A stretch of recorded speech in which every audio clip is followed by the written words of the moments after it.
बिस्मिल्लाहिर्रहमानिर्रहीम। अस्सलाम वालेकुम स्टूडेंट्स, कैसे हैं आप सब। मैं उम्मीद करती हूँ कि आप सब अपने घरों में बिल्कुल खैर आफियत से होंगे।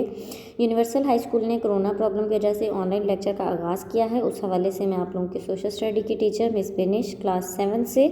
ये मेरा लेक्चर नंबर 6 है। लेक्चर नंबर 5 में हम लोगों ने यूनिट नंबर 6 की स्टेटमेंट नंबर 21 से लेकर 25 तक पढ़ी थी, जिसमें हमने ये पढ़ा था कि वो ताकतें जो कि ज़मीनी सतह ज़मीन में मुसलसल जो है तब्दीली लाने का बाइस बनती हैं, एजेंट्स ऑफ चेंजेस कहलाते हैं। एजेंट्स जो हैं वो उनको दो पार्ट्स में डिवाइड कर दिया गया है, इंटरनल एजेंट और एक्सटर्नल एजेंट। इंटरनल एजेंट्स की बात कर रहे हैं तो वो चीज़ें जो कि अंदरूनी तौर पे ज़मीन में तब्दीली लाती हैं, जैसे कि अर्थक्वेक और वोल्केनो। ये वो दो एजेंट्स हैं जो कि अंदरूनी तौर पे ज़मीन में तब्दीलियाँ लाते हैं। अर्थक्वेक जो है वो एक सडन शॉक होता है, यानी कि एक ऐसा एजेंट है जो कि ज़मीनी तब्दीली लाने में इंतहाई अहमियत का हामिल है, जिसमें ज़मीन के जो सतह ज़मीन जिसके ऊपर जानदार रहते हैं, वहाँ पे उसकी लेयर्स में कुछ तब्दीलियाँ आ जाती हैं, कुछ गलतियाँ आ जाती हैं, जिनकी वजह से अर्थक्वेक जो है वो मौजूद वजूद में आता है।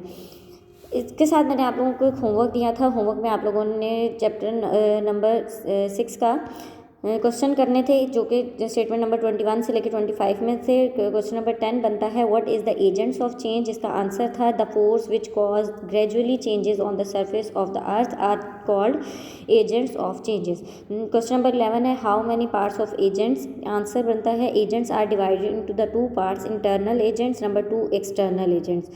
क्वेश्चन नंबर 12 है, डिफाइन इंटरनल एजेंट्स। आंसर है internal agents are number 1 earthquake, number 2 volcanoes. Question number 13 है, व्हाट इज़ अर्थक्वेक। आंसर है earthquake happen along fault lines in the earth crust. ये आप लोगों का होमवर्क था, जो कि आप लोगों ने करना था। ये तमाम काम आप लोगों ने एसएसटी के रजिस्टर पे करना है और लाइन वाइज ये सारे क्वेश्चंस आप लिखोगे।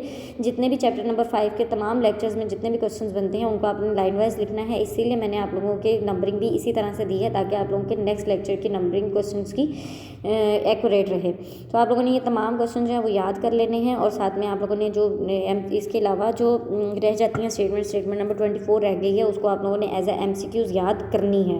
उसको आप लोगों ने स्किप नहीं करना, उसको आप लोगों ने MCQs के लिए याद करनी है।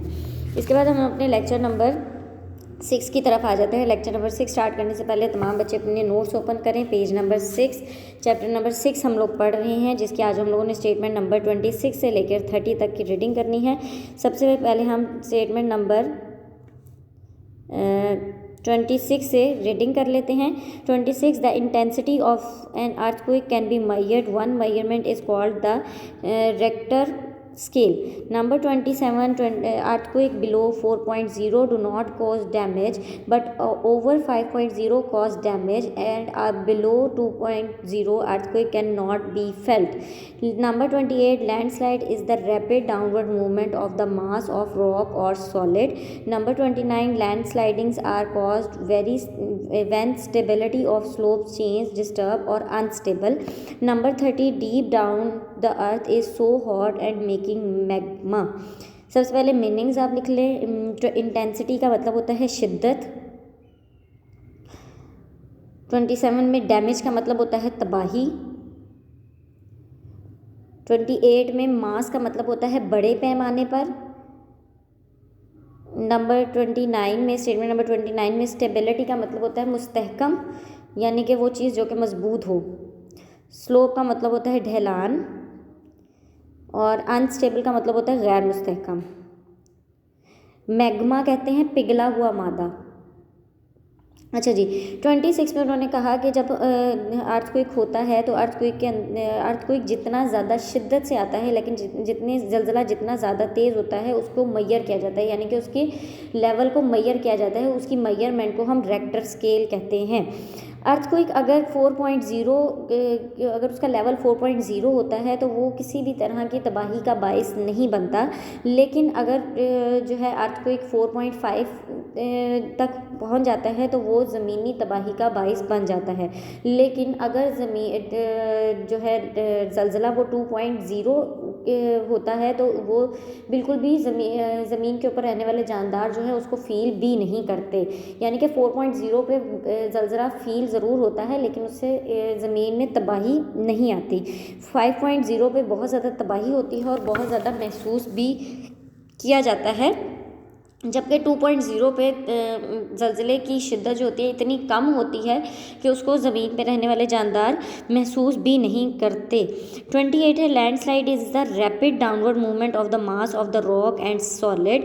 यानी कि लैंडस्लाइडिंग क्या होती है? लैंडस्लाइडिंग किसी भी पत्थर या किसी भी सख्त चीज़ की बड़े पैमाने पर एकदम से अचानक से नीचे की तरफ जो है उसकी जो हरकत शुरू हो जाती है उसको हम लैंडस्लाइडिंग कहते हैं। लैंडस्लाइडिंग जो होती है वो किसी भी ढलान के अनस्टेबल हो जाने से, यानी कि उसकी जो उसका वज़न है वो अपनी जगह पे जहाँ पे वो फिक्स हुआ है वहाँ से वो हिल जाता है, या उसमें किसी तरह की तब्दीली आ जाती है। इस तरह की जो तब्दीली एकदम से आ जाती है वो लैंड स्लाइडिंग की अनस्टेबिलिटी का बाइस बनती है।